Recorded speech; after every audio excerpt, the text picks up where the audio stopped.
बिस्मिल्लाहिर्रहमानिर्रहीम। अस्सलाम वालेकुम dear students and listeners. I hope कि आप सब लोग बिल्कुल ठीक ठाक एंड खैर खैरियत से होंगे। आज के लेक्चर में हम मानेट रूटिंग प्रोटोकॉल्स के बारे में पढ़ेंगे। लास्ट वीक भी हमने एक रूटिंग प्रोटोकॉल के बारे में पढ़ा था, तो आज भी हम रूटिंग प्रोटोकॉल्स के बारे में ही डिटेल से पढ़ेंगे। आज के लेक्चर को हम 3 पार्ट्स में डिवाइड करेंगे। फर्स्ट पार्ट में we will elaborate our first routing protocol of this week. The name of the protocol is called Wireless Routing Protocol, or WRP in short. In the second part of this lecture, we will explore our second protocol of this week, and the name of the second protocol is Optimized Link State Routing Protocol. In short, इसको हम OLSR भी कह सकते हैं. In the final part of this lecture, we will study our third protocol, and that is called Ad Hoc On-Demand Distance Vector Protocol, or AODV in short. So this is the agenda for today lecture. अगर आप लोगों को याद हो तो हमने mobile ad hoc network के जो रूटिंग प्रोटोकॉल्स हैं उनको हमने डिफरेंट तरीक़ों से डिफरेंट कैटेगरीज़ में डिवाइड किया था। For example, mobile ad hoc network के रूटिंग प्रोटोकॉल्स को हम रूटिंग इंफॉर्मेशन अपडेट मैकेनिज़्म के बेस पे भी कैटेगराइज कर सकते हैं। हम इसको यूज़ ऑफ टेम्पोरल इंफॉर्मेशन के बेस पे भी डिवाइड कर सकते हैं। हम रूटिंग प्रोटोकॉल फॉर मानेट को based on the topology information पे भी उसको कैटेगराइज कर सकते हैं। And finally we can categorize the protocol for MANET based on utilisation of specific type of resources, more specifically battery consumption. तो अगर हम बात करें इंफॉर्मेशन अपडेट मैकेनिज़्म की, तो उस अकॉर्डिंगली उसके ज़रिए हम प्रोटोकॉल्स को 3 कैटेगरीज में डिवाइड कर सकते हैं। The first category is called proactive, the second category is called reactive, while the third category is called hybrid routing protocols. जो फर्स्ट कैटेगरी है जिसको हम टेबल ड्रिवन प्रोटोकॉल्स कहते हैं या प्रोएक्टिव प्रोटोकॉल्स कहते हैं, उसकी जो कुछ एग्जांपल्स हैं, फॉर एग्जांपल DSDV एक प्रोटोकॉल है जिसको लास्ट वीक हमने पढ़ा था, और आज जो 2 प्रोटोकॉल्स हम पढ़ेंगे, फॉर एग्जांपल WRP है जो कि हमारा फर्स्ट प्रोटोकॉल है आज के इस लेक्चर का, and then we also have another protocol जिसको हम OLSR कहते हैं। वो भी इसी टेबल ड्रिवन या प्रोएक्टिव कैटेगरी का एक हिस्सा है। जो हमारा थर्ड प्रोटोकॉल है of today lecture, AODV, that is actually on demand या reactive routing protocol। तो आज हम जो फर्स्ट 2 प्रोटोकॉल्स पढ़ेंगे, WRP एंड OLSR, या जो हमने लास्ट वीक प्रोटोकॉल पढ़ा था DSDV, ये तीनों प्रोटोकॉल्स हमारे पास टेबल ड्रिवन हैं या प्रोएक्टिव हैं।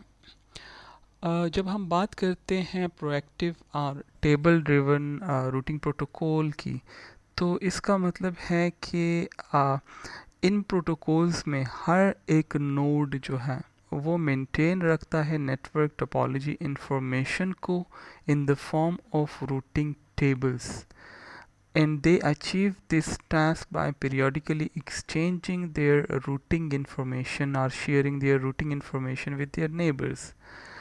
And they achieve the routing or periodical exchange of this routing information with the help of a flooding mechanism by using hello messages, for example, right? तो proactive या table driven जो category है, इसमें हर एक node के पास up to date routing information in the form of a routing table वो अवेलेबल होती है, और वो इस इंफॉर्मेशन को पीरियोडिकली एक्सचेंज करते हैं विद अदर नोड्स जो कि उसके नेबरहुड में हैं।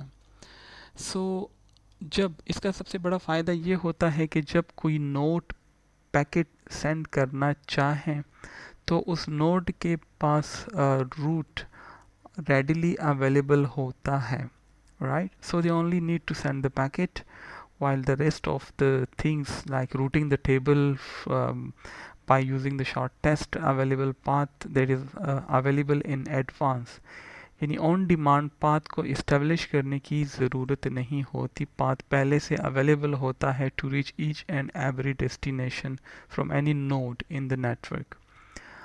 अच्छा, एक चीज़ क्लियर कर दे, जब हम बात करते हैं नोड की, so we actually refer to the routers, right? चूँकि हम नेटवर्क लेयर को पढ़ रहे हैं, नेटवर्क लेयर पे फिर हम रूटिंग प्रोटोकॉल्स को पढ़ रहे हैं, और जो डिवाइसेस रूटिंग प्रोटोकॉल्स के लिए रिस्पॉन्सिबल हैं दे आर एक्चुअली रूटर्स।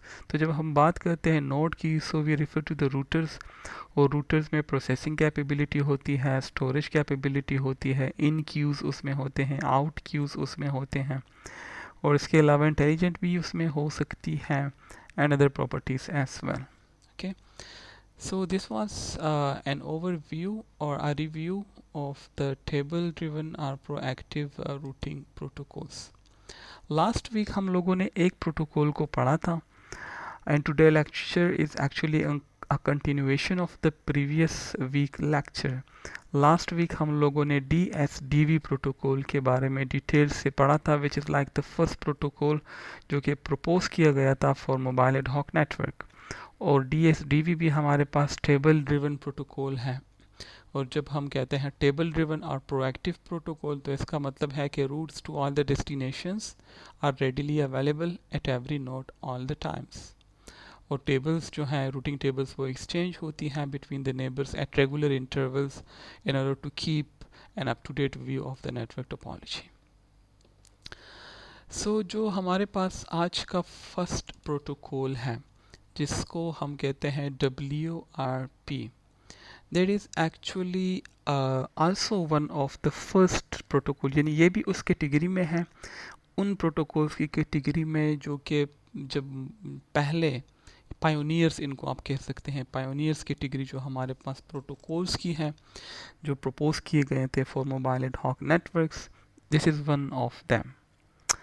इसका जो कॉन्सेप्ट है या इसका जो वर्किंग मैकेनिज़्म है वो भी बिल्कुल सिमिलर है like the DSDV protocol which we have already studied in our previous week lecture.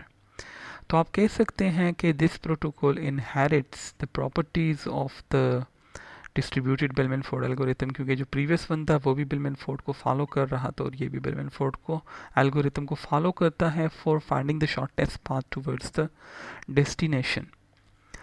DSDV की तरह ये भी हमारे पास टेबल ड्रिवन और प्रोएक्टिव प्रोटोकॉल है, मींस के किसी भी डेस्टिनेशन के लिए हमारे पास जो रूट है वो पहले से अवेलेबल होती है।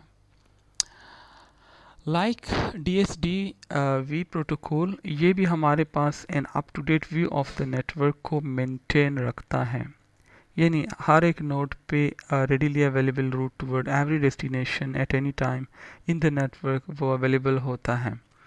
However, you can say that this protocol is differ from the DSDV protocol in the way it maintain the table and in the way it update the table, right? यानी जो routing से related information है जो routing tables में stores होती हैं उसमें ये उससे डिफरेंट है, वो किस तरह उन टेबल्स को मेंटेन रखना या किस तरह जो है उन टेबल्स को जो है वो अपडेट करना, अपडेट प्रोसीजर्स में ये डिफरेंट है उससे। इसके अलावा WRP जो DSDV से डिफरेंट है उसमें एक चीज़ ये भी है कि जो WRP प्रोटोकॉल है it use more tables from the DSDV। And why it use more tables? Because to provide you more accurate information about routing. So it uses more tables as compared to the DSDV. कौन कौन से tables हैं जो कि WRP जिसको use करता है? So the tables are like the distance table or in short DT, a routing table or RT, link cast table or LCT, and a message retransmission list or MRL. Okay, so अगर हम बात करें distance table की, तो it will contain the network level view of the neighbours of a node, यानी किसी node के neighbours में कौन कौन से नोड्स हैं। और नेबर्स मीन के लेट्स सपोज ए, हम कहते हैं कि बी का नेबर है। कब ये नेबर्स होंगे? अगर ए को बी की ट्रांसमिशन वो डायरेक्टली मिल रही है विदाउट एनी इंटरमीडिएट नोड, या अगर हम कम्युनिकेशन पॉइंट ऑफ व्यू से देखें तो अगर ये एक दूसरे के ट्रांसमिशन रेंजेस में हैं, so they are neighbours of one another. या अगर एक के मैसेज दूसरे नोड को वो जो है डायरेक्टली मिल रहा है, सो वी कैन से कि they are neighbour of each other. इसके अलावा रूटिंग से रिलेटेड जो इन्फॉर्मेशन है वो रूटिंग टेबल और आरटी टेबल में स्टोर होती है। Actually, this table contains an up-to-date view of the network for all the known destinations. जितने भी नेटवर्क में आपके पास नोड्स हैं, अभी हम एग्जांपल्स में देखेंगे, उन सब नोड्स को किस तरह हम पैकेट सेंड करेंगे, किन नोड्स के ज़रिए, इंटरमीडिएट नोड्स के ज़रिए, किस रूट के ज़रिए वो पैकेट डेस्टिनेशन तक पहुंचेगा। ये सारी इंफॉर्मेशन रेडीली अवेलेबल होती है at each and every node in the network. कौन कौन सी इंफॉर्मेशन हो सकती है? भाई हमने जो है कोई मैसेज सेंड करना है toward the destination, what is the shortest path, ये इंफॉर्मेशन आपको रूटिंग टेबल से मिल जाएगी। इस WRT प्रोटोकॉल में प्रेडिसेसर एंड सक्सेसर का एक रोल है। प्रेडिसेसर मीन के वो आपके डेस्टिनेशन तक पहुंचने से पहले जो सेकंड लास्ट नोड है वो आपका प्रेडिसेसर कहलाएगा। प्रेडिसेसर की जब हम बात करते हैं, so we refer to the destination node, उस डेस्टिनेशन तक पहुंचने तक जो आपका सेकंड लास्ट नोड है वो आपका प्रेडिसेसर कहलाता है। इसके अलावा सक्सेसर नोड हो सकता है। इसके अलावा हमारे पास एक मार्कर जिसको हम फ्लैग भी कह सकते हैं, वो भी रूटिंग टेबल का जो है उसका एक पार्ट है, और इसको हम यूज़ करते हैं for updating the routing table. इसकी जो एंट्रीज़ हैं, अगर पाथ इसकी अगर जो एंट्रीज़ हैं, इसकी 3 पॉसिबिलिटीज़ हो सकती हैं। या तो आपके पास जो पाथ हैं, अवेलेबल पाथ, वो करेक्ट है, या उसमें कोई एरर है, या वो नल है। करेक्ट मीन के the path is a simple path, you can follow the simple path to reach the destination. Loop का कॉन्सेप्ट आपको पता होगा, which lead to an error. A B को मैसेज सेंड कर रहा है, बी ए को मैसेज सेंड कर रहा है, and the transmission is for ever, right. Message जो है वो डेस्टिनेशन तक नहीं पहुंच रहा, और इन्हीं दो नोड्स के दरमियान वो जो है वो ट्रांसफ़र हो रहा है। So that is like a type of loop. और अगर डेस्टिनेशन नोड मार्क्ड नहीं है ही नहीं, so it is like a null, किसी वजह से लिंक ब्रेक है। अभी उसको हम देखेंगे इन्फिनिटी में। Another type of table is the link caste table, जिस तरह नाम से जाहिर है कि कास्ट से रिलेटेड इंफॉर्मेशन जो है वो इस टेबल में स्टोर होती है। कास्ट नॉर्मली हम नंबर ऑफ हाफ्स को कहते हैं, but you can use other parameters for the cost as well, right. तो जो आपके पास शॉर्टेस्ट पाथ होगा, हम नॉर्मली उसी को फॉलो करते हैं। So number of hop is one parameter, so number of hop to reach destination. अगर आपके पास ये अगर इस फील्ड की वैल्यू अगर कहीं पे इन्फिनिटी है, तो इसका मतलब है कि the link is not available. यानी अगर किसी लिंक की कॉस्ट 1 2 3 4 किसी नंबर के अलावा इन्फिनिटी अगर वहाँ पे है, तो इसका मतलब होगा लिंक ब्रेकेज के लिंक अवेलेबल नहीं है, the link is down due to any purpose और any reason, right? So you have to search for an alternative route in case of infinity. इसके अलावा हमारे पास एक और टेबल है जिसको हम कहते हैं मैसेज रिट्रांसमिशन लिस्ट, और MRL in short. बेसिकली इसमें रिट्रांसमिशन से रिलेटेड इंफॉर्मेशन होती है। For example sequence number update का क्या होगा, और इस सीक्वेंस नंबर को हम किस तरह डिक्रीमेंट करेंगे every time when a node sends a new update message and so on. Okay, इस प्रोटोकॉल को समझने के लिए we are going to consider a very simple example, right. हमारे पास एक सिनारियो है और एक हमारे पास रूटिंग टेबल है.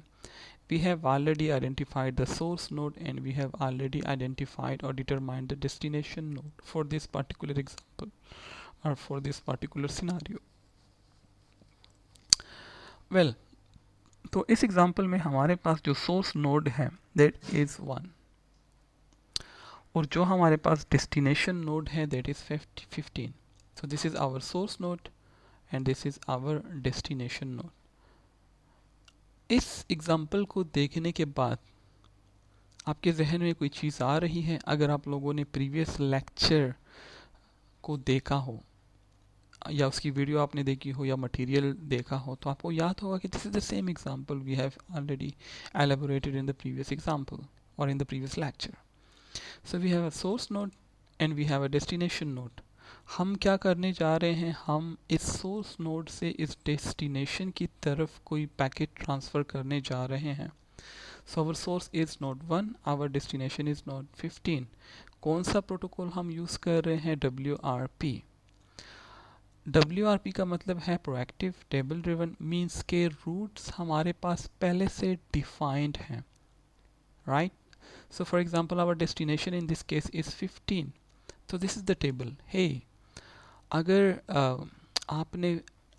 इफ़ द डेस्टिनेशन इज़ 15, तो अगर आपने नोड 15 से उसको डेटा सेंड करना है, सो दिस इज़ द रो.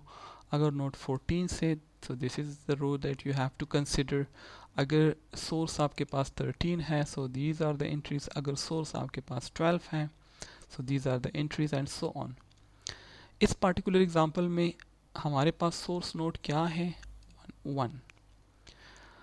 तो ये आपको बता रहा है कि आपके पास नेक्स्ट नोड कौन सा है जो कि आपके पैकेट को आपसे रिसीव करेगा और फिर आगे उसको फॉरवर्ड करेगा. And remember the predecessor, right. So this column represent the predecessor. Destination से पहले हमारे पास जो नोड है उसकी वैल्यू क्या है. And this is the total cost to reach to the destination. And remember, this is going to be the shortest possible path available to reach the destinations. यानी अगर आपने 1 से 15 तक कोई पैकेट सेंड करना है तो different routes आपके पास available है, right? For example, you can send your packet to node number 2, you can send your packet to node 5, or you can send your packet to node 6.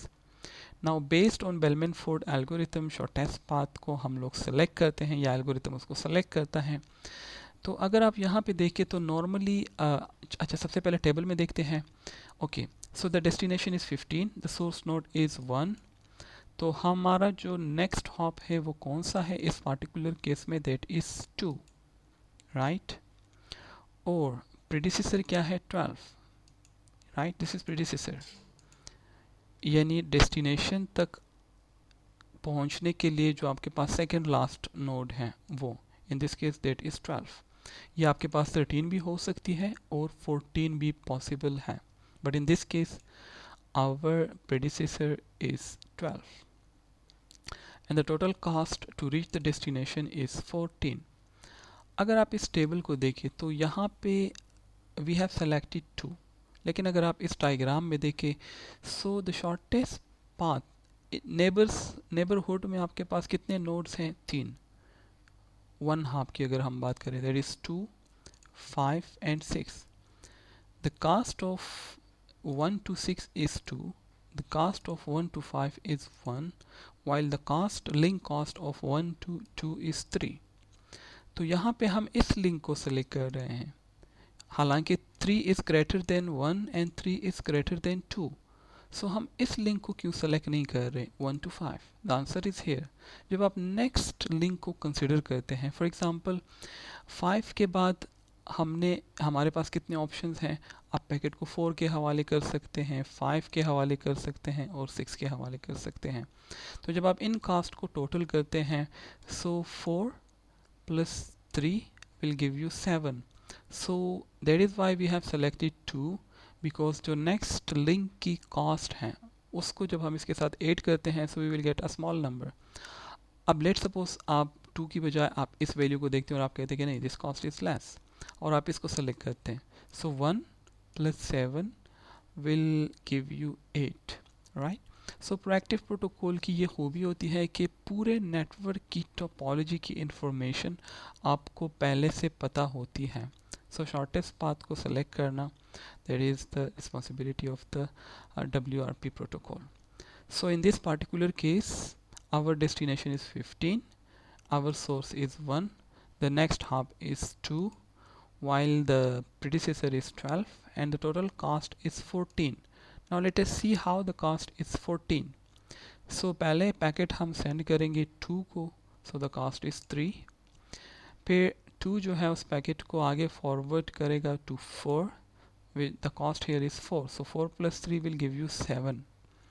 और फिर 4 जो है वो 12 को करेगा, so 7 + 3 is 10, एंड देन 12 जो है वो डायरेक्टली 15 को वो पैकेट सेंड करेगा which is the final destination, and the cost here is 4, so 10 + 4 will give you 14, and that is the cost mentioned here.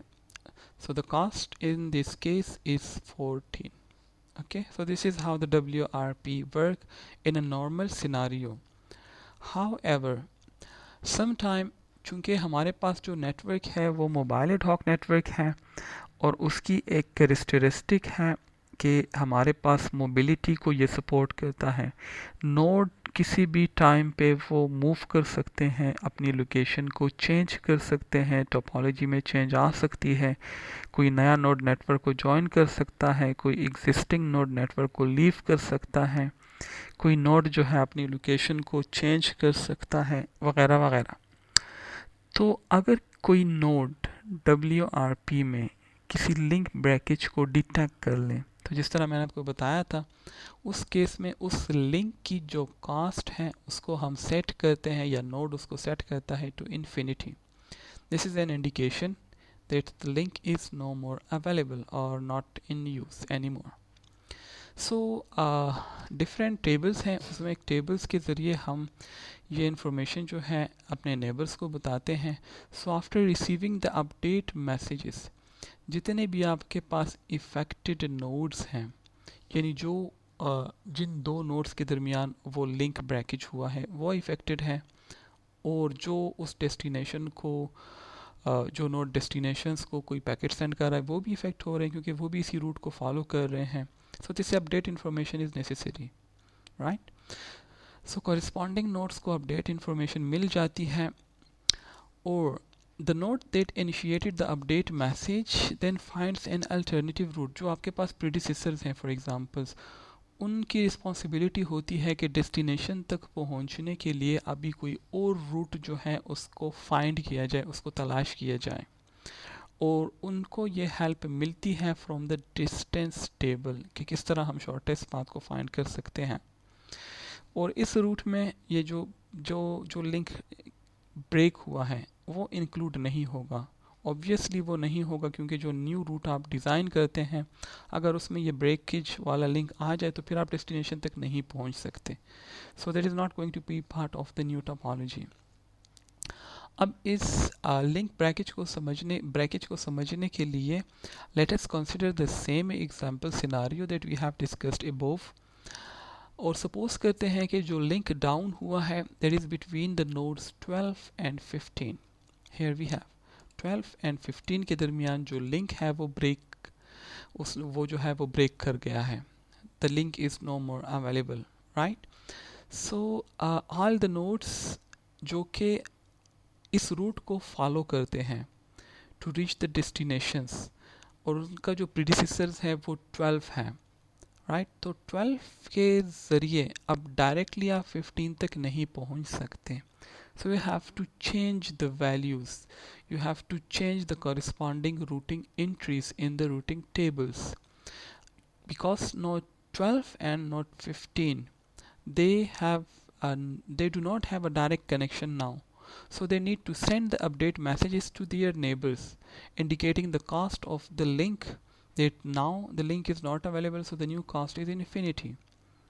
Right. तो अगर कोई अल्टरनेटिव रूट अवेलेबल है टू द डेस्टिनेशन, अकॉर्डिंगली जो node 12 है वो अपने routing tables को update करेगा और इस चेंज को इंडिकेट करेगा टू दियर नेबर्स, यानी अपनी नेबर्स के साथ ये इन्फॉर्मेशन शेयर करेगा, hey by sending an update message, right, by sending an update message वो अपने नेबर्स को इन्फॉर्म करेगा कि नाउ द लिंक और now the route toward the destination 15 is this, the new route है वो अपने नेबर्स के साथ 12 जो है वो शेयर करेगा।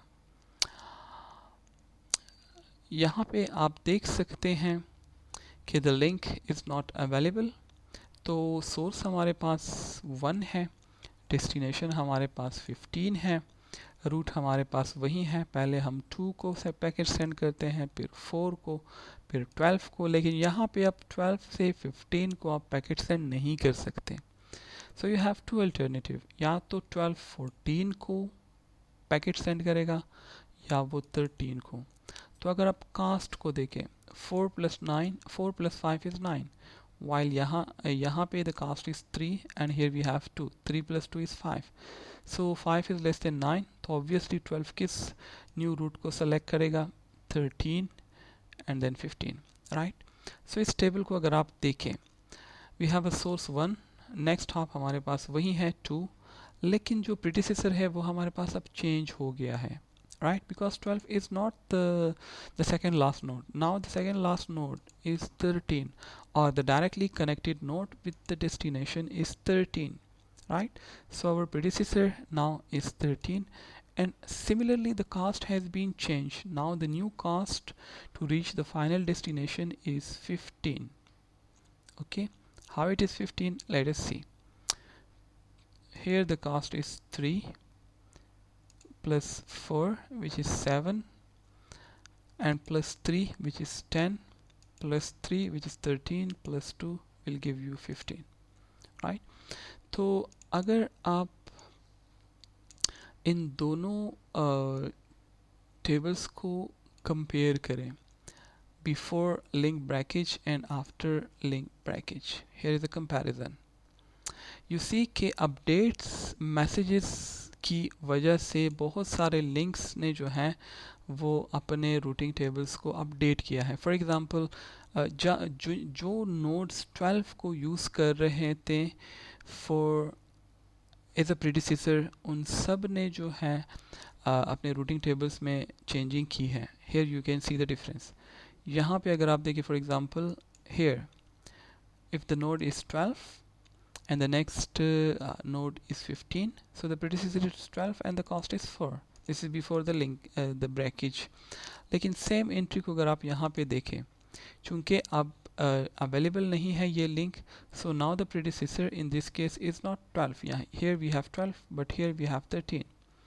यहाँ पे हमारे पास जो डेस्टिनेशन है वो 15 है, okay, but now we have the predecessor 13 and the cost has been changed from 4 to 5. Why? Because here the cost is 4 but now the cost is 3 plus 2 which is 5. Similarly अगर आप इसको देख लें, if the source is 10 and the packet is destinated for 15, so the next hop is 4. If your source is this one, so your next node is 4 and then 12 and then 15 in this case, right? 10, 4, 12 and 15, and the cost is 8. However, after the link breakage, the new route is like this: 10, 4, then 12 and then 13 and then 15. So the cost here is like 1,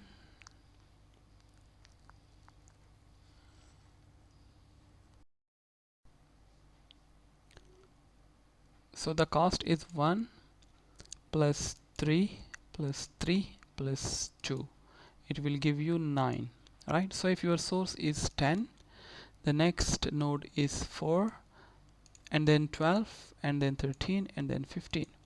So this is the situation कि किस तरह ये protocol जो है वो link breakages को deal करता है, कि अगर कोई लिंक अवेलेबल नहीं है, so how it will deal with the situation. Okay, Coming back to the lecture, finally we have some points about WRP protocol, और वो ये है कि comparatively इसकी जो convergence है वो fast है, right?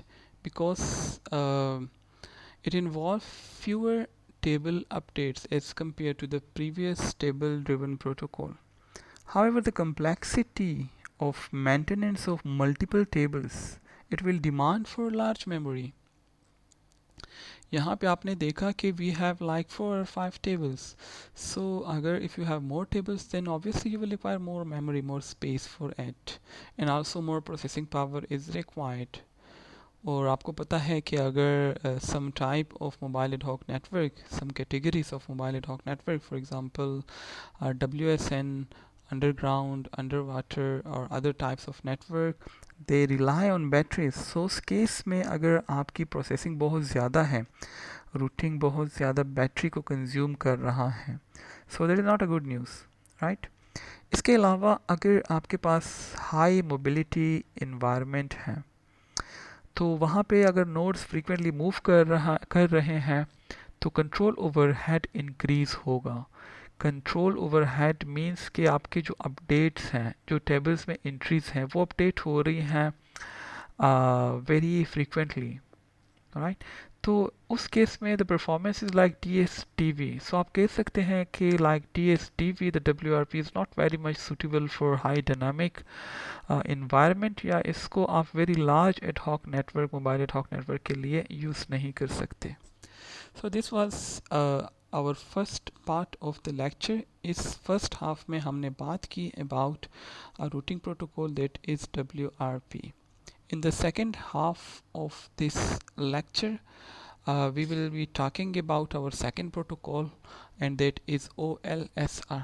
So let us take a short break.